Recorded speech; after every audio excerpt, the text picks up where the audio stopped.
A week before Christmas, I overheard my family plotting to stick me with babysitting the guests' kids. I changed my plans. On December 24th, my mom called asking, "Where are you?" I just laughed and told her not to expect me at the Christmas Eve catering. I'm Margot, 32, and I've built a successful career as an event planner, orchestrating flawless gatherings for clients, all while making sure my family's Christmas celebrations were always perfect. This year, I was particularly excited until I accidentally overheard my mother and siblings plotting to make me the designated babysitter for 5 children without even bothering to ask me. The betrayal was a deep cut, but instead of confronting them, I decided on a better plan. Family can be complicated, and mine certainly is. On the surface, we appear to be a close-knit bunch, the kind who share Sunday dinners and never miss a birthday. But beneath that picture-perfect facade lies a dynamic that took me years to recognize. I'm the middle child of 3. My older sister Abigail is the perfectionist with twin 7-year-old boys, Jackson and James, who she somehow believes are angelic. My younger brother Thomas has 3 kids with his wife, Penny, 9-year-old Sophie, 5-year-old Emma, and 3-year-old Lucas. Then there's me, perpetually single Margot, the reliable daughter who always steps up for family events. My mother Linda was widowed 5 years ago when Dad passed from a sudden heart attack. She's come to rely on me more than I sometimes think is fair. Dad was always my advocate, the one who noticed when others volunteered my time without asking. Without him, the family balance shifted. My role as family coordinator wasn't something I chose. It evolved naturally from my organizational skills. It started small, like helping with Thanksgiving dinner timing when Mom seemed overwhelmed after Dad died. Then it was Easter, then Christmas, until every family gathering somehow became my responsibility to plan, execute, and often finance. Meanwhile, I built my event planning business from the ground up, starting with small birthday parties, and working my way up to corporate events and weddings that now command premium prices. My calendar stays booked months in advance, a fact my family conveniently forgets when they call with last-minute requests. Last summer, Abigail called the day before her anniversary, frantic that her dinner reservation had fallen through. Could I find them something? Oh, and could I watch the twins while they went out? I canceled my own plans and called 3 restaurant owners who owed me favors. By 9 that evening, Abigail and her husband were enjoying a private rooftop dinner I'd arranged, while I supervised the twins, who refused to sleep until their parents returned at midnight. 2 months ago, Thomas needed emergency help with a school project for Sophie. His text read, "Need dinosaur diorama by tomorrow morning. Any chance you could help? We all know your crafting skills are way better than mine." I stayed up until 2 a.m., creating a prehistoric landscape that earned Sophie an applause-worthy grade. My mother relies on me most of all. When the pipe burst under her kitchen sink, I was her first call. When she needed help with her new smartphone, I spent 4 hours walking her through basic functions. When a neighbor's tree fell on her garage, I handled the insurance claim because the paperwork overwhelmed her. For years, I accepted this role without complaint, believing family helps family. But something shifted last spring when I met Jason at a charity gala I was coordinating. He was the photographer, and between his camera clicks and my clipboard checks, we discovered an effortless connection. For the first time in years, I was excited about dating someone. Jason understood my hectic schedule because his work involved similar demands. He appreciated my organizational skills rather than exploiting them. When I talked about family obligations, he listened without judgment, but asked gentle questions that made me consider whether the balance was truly fair. As Christmas approached this year, I felt a new excitement. Jason and I had been dating for 8 months, and I wanted him to join our family celebration. I dropped hints during our Thanksgiving dinner, mentioning I might bring someone special. My announcement received only distracted nods as everyone focused on the meal I had prepared. I began planning Christmas in early November, ordering specialty ingredients and handcrafting personalized ornaments for each family member. I reserved the premium ham from the butcher, who only offers 20% each season, paying for it entirely from my own pocket as my gift to everyone. I researched activities the children might enjoy, creating custom coloring books with illustrations of our family traditions. My dining room became Christmas headquarters, with lists, schedules, and shopping bags organized by recipient. I spent weekends decorating my mother's house with fresh garlands and arrangements, climbing the tall ladder to place every light just so, while she supervised from below with a cup of hot chocolate. This year would be different because I planned to introduce Jason to our traditions. I envisioned us serving dinner side by side, his presence a quiet statement about my life moving forward. I wanted my family to see me as more than just their reliable helper. I wanted them to see the woman who had built a business, found love, and still showed up for family. I believed they would welcome him with the same warmth I had always shown their partners. I had no idea how wrong I was until that fateful day 1 week before Christmas. The morning started like any other December day, with frost coating my car windows and holiday music playing on the radio during my drive to my mother's house. I arrived early for our pre-Christmas planning session, carrying bags of new decorations and my trusty planning binder. The house looked peaceful from outside, the lights I had strung along the eaves twinkling merrily against the gray winter sky. I let myself in with my key, calling out a hello that went unanswered, assuming they were in the back of the house. I set down my bags in the entryway and headed toward the kitchen, where voices drifted down the hallway. As I approached, I recognized my mother's laugh, followed by Abigail's distinctive tone and Thomas's deeper voice. Just as I was about to turn the corner, my name caught my attention and I paused. My sister was speaking. So we are agreed? Then Margot will watch all the kids during the adult dinner. 5 kids is a lot, but she handles the twins all the time, so adding 3 more should be fine. My hand froze on the wall. What was she talking about? This was the first I had heard about a separate adult dinner. In our family, Christmas had always been everyone together around the large table. My mother responded, "Well, I think it makes sense. The kids' table will be chaotic, and Margot is so good with them. Plus, she already has all those activities planned." Those activities were meant for after dinner, when we would all participate. I had created Christmas scavenger hunts and craft projects the adults would help with, not babysitting entertainment. Thomas chimed in, "She can eat early with the kids, and then we can have our dinner in peace for once." Last year Lucas had that meltdown, and I barely got to taste the food Margot had spent all day cooking. I felt a tightness in my chest as I continued to listen, unable to reveal my presence. "And she will handle the cleanup too, right?" "She always does," Abigail added. "I was thinking we could open a nice bottle of wine this year without worrying about driving. Maybe even play some adult games after dinner." My mother laughed. "Well, it's not like Margot has other plans. No offense to her, but being single at the holidays means she has the time to help. We all have partners and children to consider." The word stung like a physical slap. I had explicitly mentioned bringing Jason to Christmas this year. Had they simply not listened? Or worse, had they heard but dismissed it entirely? "Has she mentioned that photographer guy lately?"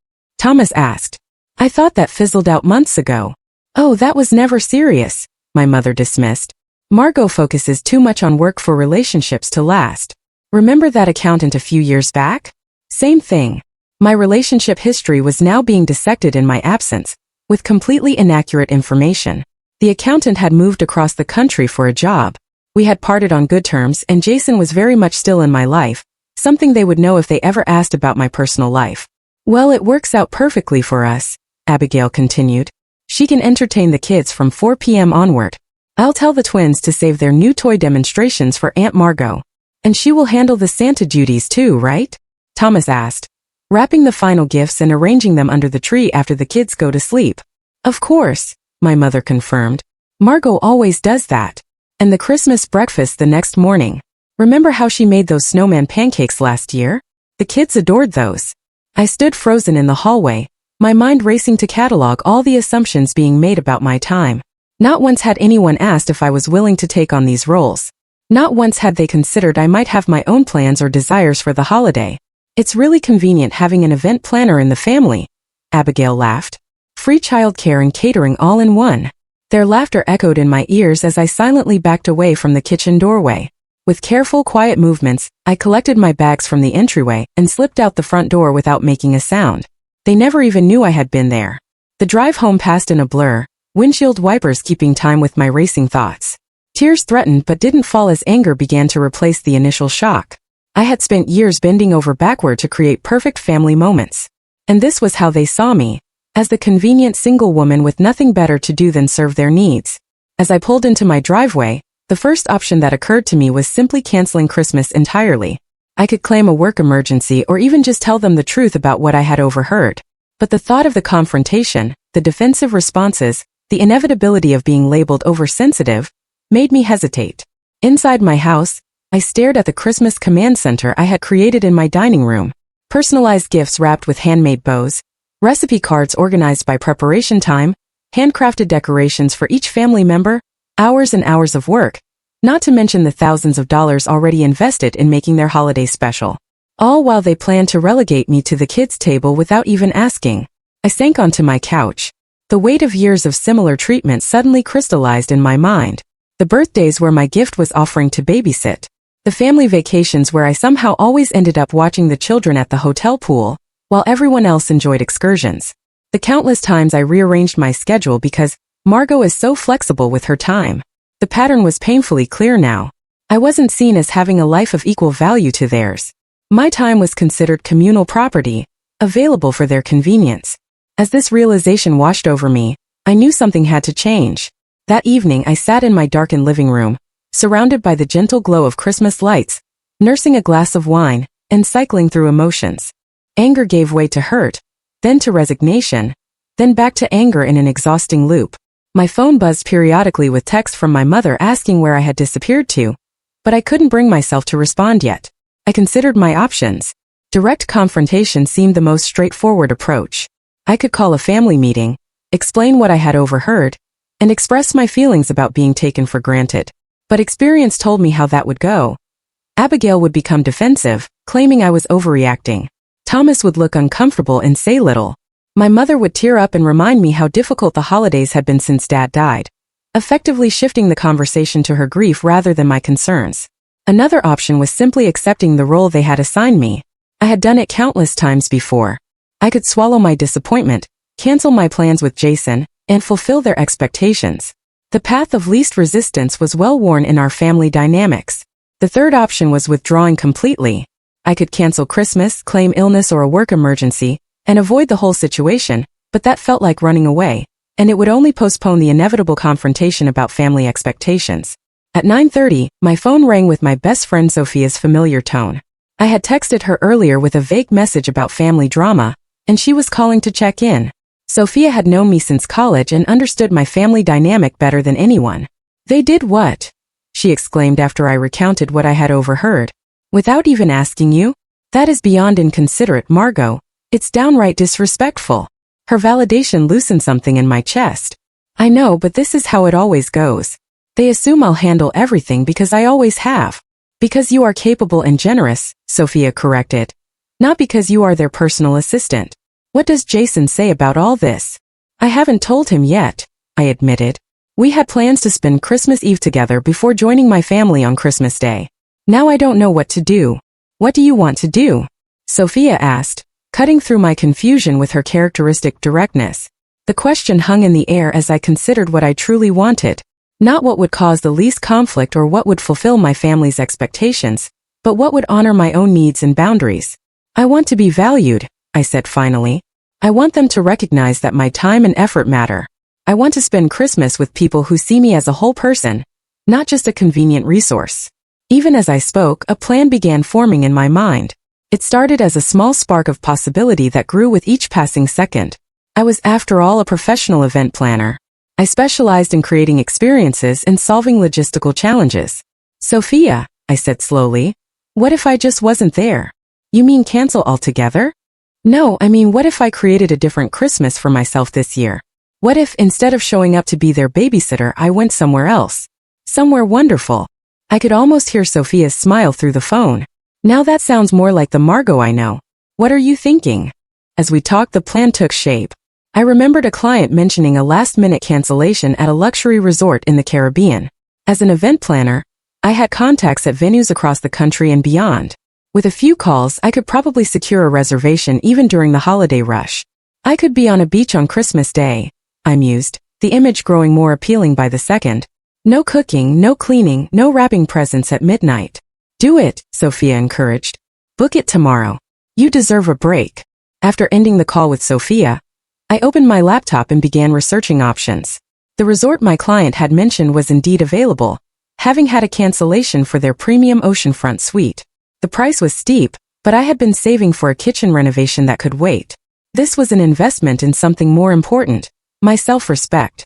With growing excitement, I reserved the suite for 5 nights, starting on Christmas Eve. As I entered my credit card information, I felt a weight lifting from my shoulders. For once, I was prioritizing my own happiness. But what about Jason? Would he think I was running away from family conflict? Would he be disappointed to miss meeting my family? There was only one way to find out. Despite the late hour, I called him. When he answered, the background noise suggested he was still at a photo shoot. Margot, perfect timing. I just finished up here. Everything okay? You never call this late. I took a deep breath and explained what had happened, from the overheard conversation to my impulsive resort booking. I know it's last minute, I finished, but would you want to come with me? Spend Christmas on the beach instead of with my family drama. His response was immediate and enthusiastic. Are you kidding? That sounds amazing. And for what it's worth, what they planned to do was not okay.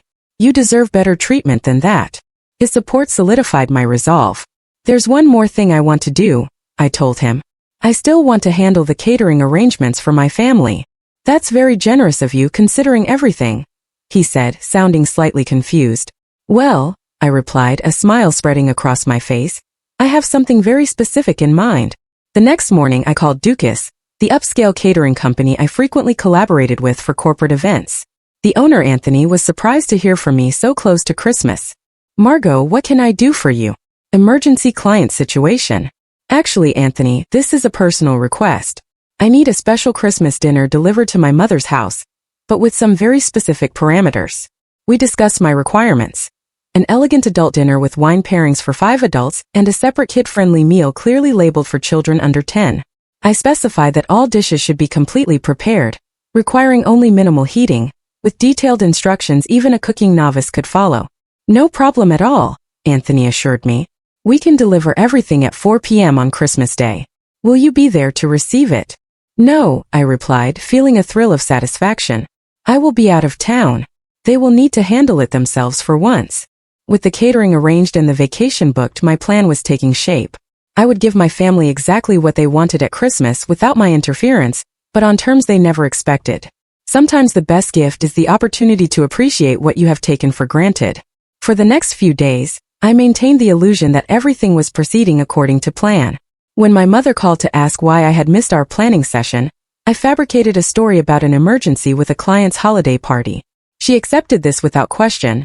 Another reminder of how my work was simultaneously exploited and dismissed by my family. While you're still handling the Christmas dinner shopping, right? She asked. I gave Abigail your number to call about the twins' food allergies. They suddenly won't eat anything with red food coloring. Actually, I replied, injecting enthusiasm into my voice, I have arranged something special this year. Professional catering from Dukas. Everything will be delivered ready to serve. My mother's surprise was evident. Catering? But you always cook Christmas dinner. It's tradition. I thought this would be easier for everyone, I explained. More time to enjoy the holiday instead of being stuck in the kitchen. After a pause, she accepted the change with surprising ease. Well, if you think that's best, you always know how to make things special, Margot. With that hurdle cleared, I moved on to the next phase of my plan. I needed to retrieve the personal decorations and heirlooms I had left at my mother's house over the years. Items that held sentimental value to me, but had somehow become communal property in the family collection. The following afternoon, I visited under the pretense of checking the catering menu. While my mother was on the phone with a neighbor, I quietly collected my grandmother's hand-painted ornaments, the stockings I had embroidered with each family member's name, and the antique serving dishes I had inherited from my father's mother. These treasures had gradually migrated to my mother's house because that was where we always celebrated holidays. But this year they would either travel with me or remain safely in my home. It was a small act of reclamation, but it felt significant. Throughout the week, family members contacted me with their usual requests and assumptions. Thomas called to ask if I could pick up last-minute gifts for his children, since I was so good at that sort of thing. Abigail texted to inform me that the twins now wanted to perform a Christmas pageant and would need costumes. My mother left a voicemail wondering if I could come early on Christmas Eve to help her rearrange the furniture for optimal flow. To each request, I gave non-committal responses. I'll see what I can do. My schedule is pretty packed this year. Small seeds of doubt that would bloom into realization when they discovered my absence. Meanwhile, I prepared for my getaway. I purchased a new swimsuit and resort items that had no place in my usual December wardrobe. I wrapped the gifts I had already bought for my family and arranged for them to be delivered by courier on Christmas morning. Despite everything, I couldn't bring myself to leave them without presents. Each package included a card with a personal message that hinted at my desire for a more balanced relationship moving forward. Jason and I finalized our travel plans, booking an early morning flight on Christmas Eve. He seemed increasingly excited about our spontaneous holiday, suggesting activities and researching restaurants at our destination. His enthusiasm reinforced my decision to prioritize this new relationship over family obligations that were neither appreciated nor reciprocated. On Thursday, 3 days before Christmas, I met with Anthony from Dukas to finalize the catering arrangements. We sat in his office, reviewing the menu while his staff prepared holiday orders in the bustling kitchen beyond the glass partition. "So to confirm," Anthony said, checking his notes, "we have the adult dinner with beef Wellington, roasted winter vegetables, truffle mashed potatoes, and the chocolate hazelnut torte for dessert, wine pairings included. Then the kids' meal with chicken tenders, mac and cheese, steamed broccoli, and Christmas cookies, all labeled and with heating instructions." "Perfect." I nodded. "And you have the delivery address in time?" 4 p.m. on Christmas Day. Anthony looked up from his tablet. "All set. Though I have to say it's unusual for you not to be there yourself. You're usually so hands-on with family events." I smiled. "This year I'm trying something different. Letting go of control a little bit." What I didn't say was that I was paying a premium for the Christmas Day delivery, nearly double the normal rate, but it would be worth every penny to picture their faces when the catering arrived with me nowhere in sight. "There's one more thing," I added, reaching into my bag. "Can you make sure this note is included with the delivery? It's important it arrives with the food." Anthony accepted the sealed envelope with my mother's name written in my neat handwriting. "No problem at all. Anything else I should know?" "Just that payment has been handled in full, including gratuity for the delivery staff. They won't need to provide anything except their signature." That evening, I attended what would be my last family dinner before Christmas. My mother had invited everyone for a casual meal of takeout pizza, a stark contrast to the elaborate holiday feast that was typically expected of me. As we gathered around the table, I noticed the subtle ways my family continued to take my presence for granted. Thomas handed his youngest to me without asking when the child became fussy. Abigail discussed Christmas Eve plans that apparently included me supervising a gingerbread house competition for the children. My mother mentioned that she had told the neighbors I would be happy to walk their dog while they visited family on the other side of town. Not once did anyone ask about my plans or preferences. Not once did they notice my unusual quietness or the way I deflected questions about Christmas Day logistics. They were so accustomed to my accommodation that they couldn't see the changes already in motion. As I drove home that night, I felt a mixture of sadness and resolve. I loved my family deeply, but patterns established over years would not change without a significant disruption. Sometimes love meant creating uncomfortable situations that ultimately led to growth. And sometimes self-respect required stepping back from those who could not see your worth. The next day I packed my suitcase with sunscreen and sundresses, an act that felt rebellious in the December chill. I confirmed our airport car service and printed our boarding passes. Everything was in place for our Christmas escape. That night, I turned off my phone earlier than usual, unwilling to field any last-minute requests from family members. Tomorrow would bring either understanding or chaos. Either way, I was ready for a new kind of Christmas. The morning of December 24th dawned clear and cold, winter sunlight glinting off frost-covered lawns as our car service navigated the quiet streets toward the airport. Jason sat beside me, thumbing through resort information on his phone, while I gazed out the window at holiday decorations adorning the houses we passed. "Second thoughts?" he asked, noticing my pensive expression. I considered the question carefully. Not about going, just wondering how they'll react when they realize I'm really not coming. My phone had remained off since the previous evening, and I planned to keep it that way until we reached the airport. The temporary disconnection felt both liberating and anxiety-inducing, like removing a splinter that had been embedded for so long it had become part of me. The airport bustled with holiday travelers, harried parents corralling excited children, while couples and solo travelers moved with purpose toward their gates. We checked our bags and navigated security with surprising ease, finding ourselves with time to spare before boarding. In an airport cafe decorated with tinsel and miniature trees, I finally powered on my phone. As expected, notifications began flooding in immediately. 6 missed calls from my mother, 4 from Abigail, 3 text messages from Thomas asking if I could pick up batteries on my way over. Voicemails accumulated in rapid succession. I scrolled through the messages with a strange detachment, as though reading about someone else's family drama. The most recent text from my mother sent a chill through me despite the airport's overactive heating system. "Margot, where are you? We are waiting to start the Christmas Eve breakfast. The children are asking for your cinnamon rolls." The cinnamon rolls I had never agreed to make. The breakfast I had never agreed to attend. The expectations piled upon assumptions, piled upon years of compliance. "They still have no idea," I murmured, showing Jason the messages. His eyebrows rose as he scanned the increasingly frantic texts. When are you going to tell them? Now, I decided, my finger hovering over my mother's contact information, but just enough to let them know not to expect me for babysitting duties. I composed a brief message. Will not be available for childcare during Christmas dinner tomorrow. Enjoy your adult-only meal. Love, Margot. Deliberately vague. Nothing about where I was or the fact that I wouldn't be present for any of the festivities. Just enough to disrupt the plan I had overheard. Within seconds of sending the text, my phone began ringing with my mother's call. I let it go to voicemail twice before finally answering on the third attempt. Margot Elizabeth, where are you? My mother's voice carried the sharp edge of someone unused to having her expectations thwarted. Good morning, Mom, I replied calmly, signaling to Jason that this was the call. He gave me an encouraging thumbs up. Don't good morning me, young lady. The children are waiting for breakfast, and we need to finalize the schedule for tonight's activities. Why aren't you here? I took a deep breath, centering myself in the bustling airport terminal. I'm not coming, Mom. Not today and not tomorrow. The silence that followed stretched for several seconds before she responded, her voice suddenly uncertain. What do you mean not coming? Of course you're coming. It's Christmas. I overheard your conversation last week, I explained, keeping my voice level despite the adrenaline coursing through my system. The one where you, Abigail, and Thomas decided I would be the babysitter for all 5 kids during your adult-only dinner. The one where you all laughed about me being single and having nothing better to do. Another weighty silence. When she spoke again, her tone had shifted from indignation to placation. Oh, Margot, you misunderstood. We were just trying to figure out the logistics. Of course, we want you at the adult dinner, too. You're being oversensitive. Am I? Because it sounded pretty clear to me and it fits a pattern. Mom, you all make plans for my time without asking, as if it belongs to you by default. As if my life and my choices matter less than everyone else's.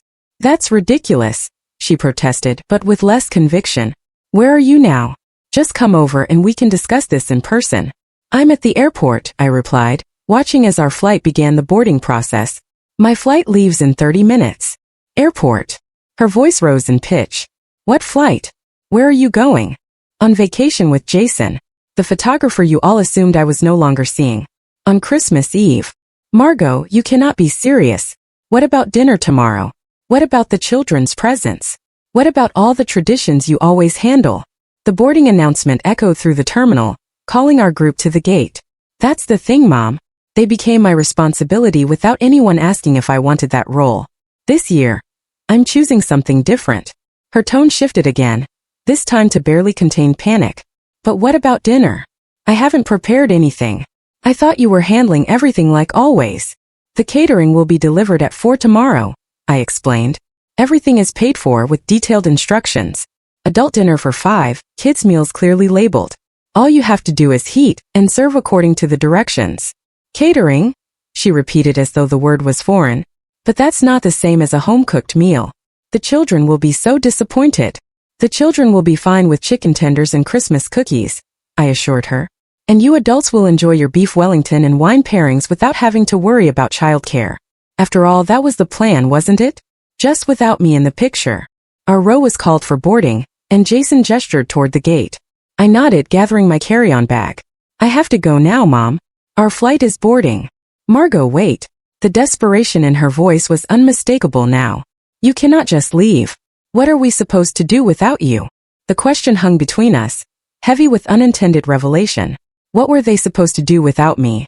Figure it out themselves, perhaps. Appreciate the work I had always done.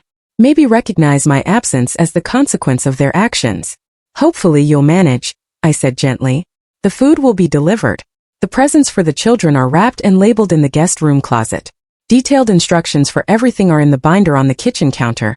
The one none of you ever bothered to look at, even though I referenced it constantly. But it won't be the same, she insisted. No, I agreed. It will not. As we reached the gate attendant, I delivered my final message. Merry Christmas, Mom. Enjoy the adult dinner you all planned. I'll turn my phone off during the flight, but I'll check messages when we land. When will you be back? She asked, a tremor in her voice suggesting tears were imminent.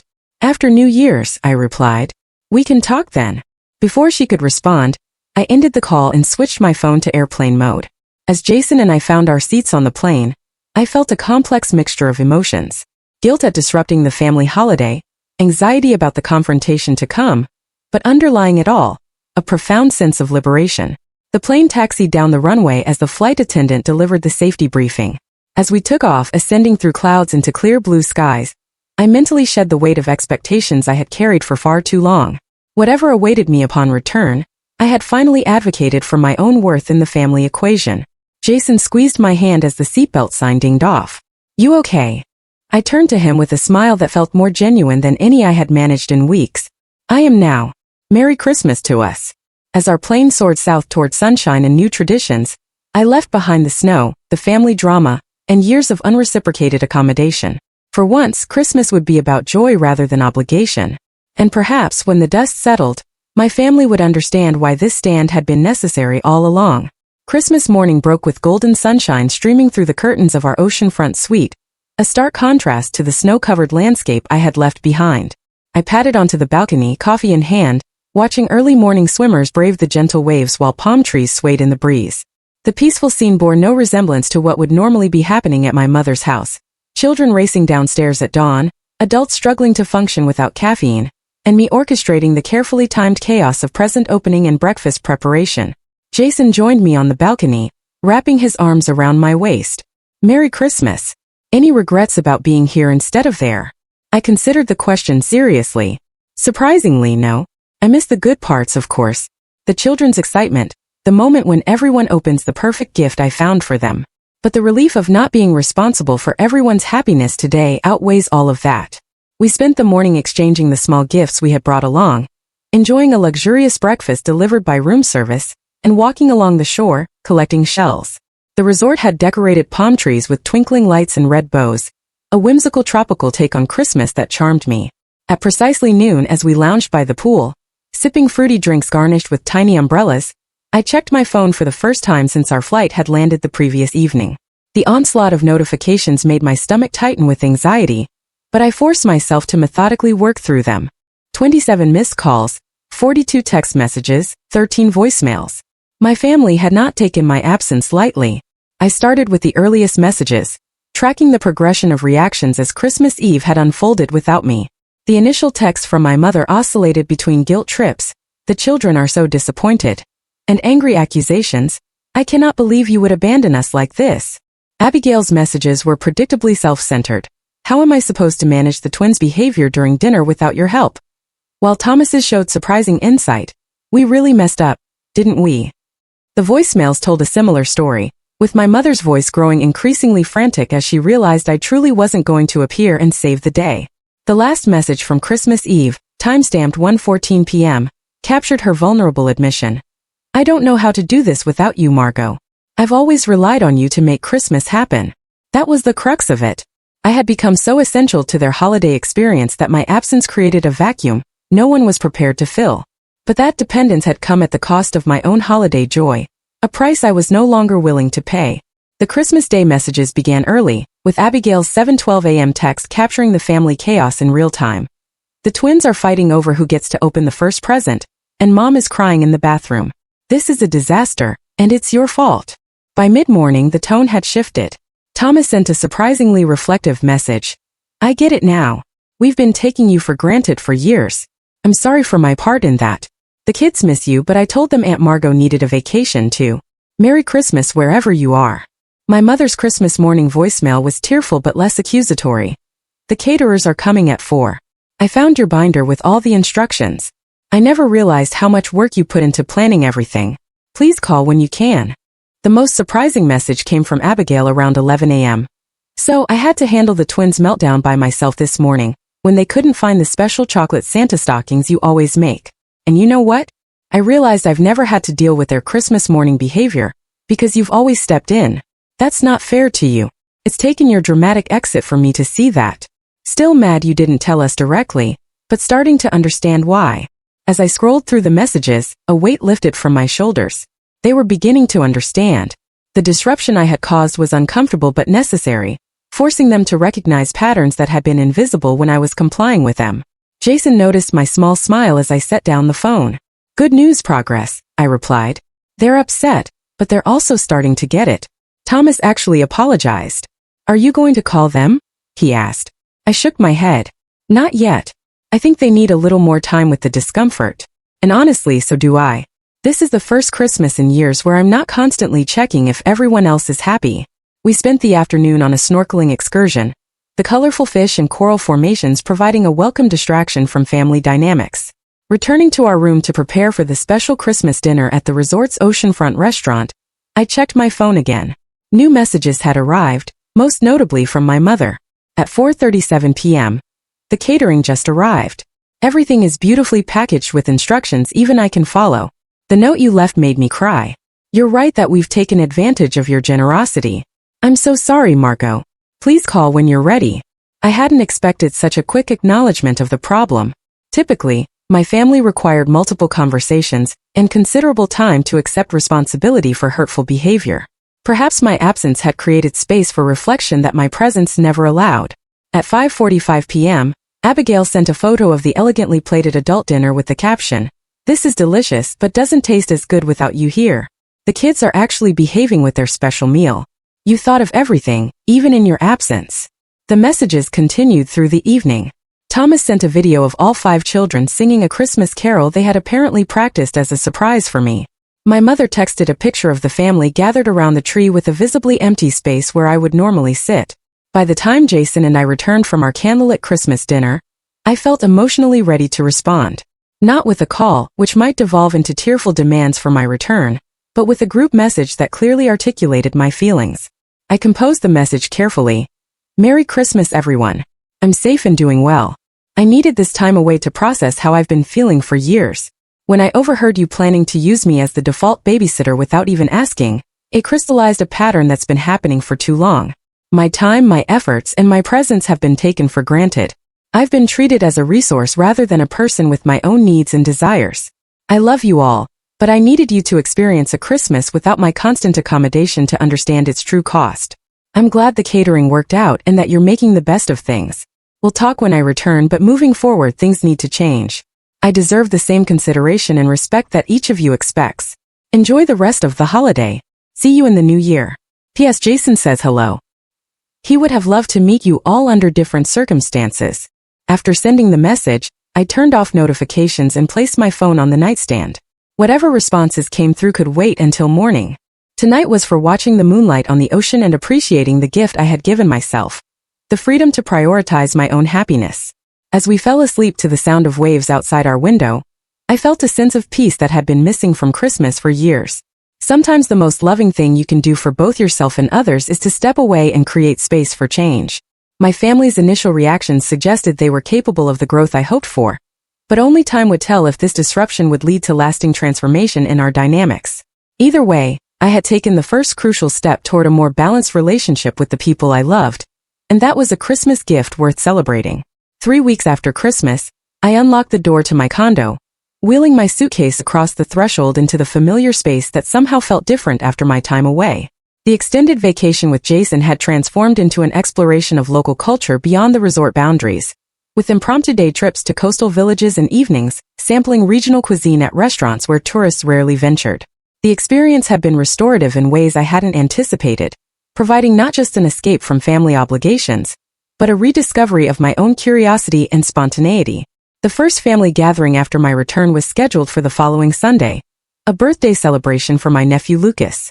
I approached the event with a mixture of determination and apprehension, unsure whether the insights from my Christmas absence would translate into meaningful changes or revert to established patterns under the pressure of face-to-face interaction. When I arrived at Thomas and Penny's house, carrying a modestly wrapped gift rather than the elaborate party supplies I would normally have brought, the initial greetings were awkward. My mother hugged me too tightly, whispering, "We need to talk," in my ear. Abigail offered a stiff hello, her expression guarded. Only Thomas seemed genuinely relaxed, greeting me with a warm smile and a sincere, "Good to have you back." The children provided welcome distraction, swarming me with excited updates about Christmas presents and school adventures. I noticed with interest that they were being supervised by their respective parents rather than automatically funneled in my direction. During a lull in the celebration, my mother cornered me in the kitchen as I was refilling my water glass. "What you did at Christmas was very hurtful, Margot," she began, her voice low to avoid being overheard. "We were all counting on you." I met her gaze steadily. "That's exactly the problem, Mom. You were all counting on me without asking if I was available. You made plans for my time as if it belonged to you. We're family, she countered. Family helps each other. Yes, but it should go both ways, I explained.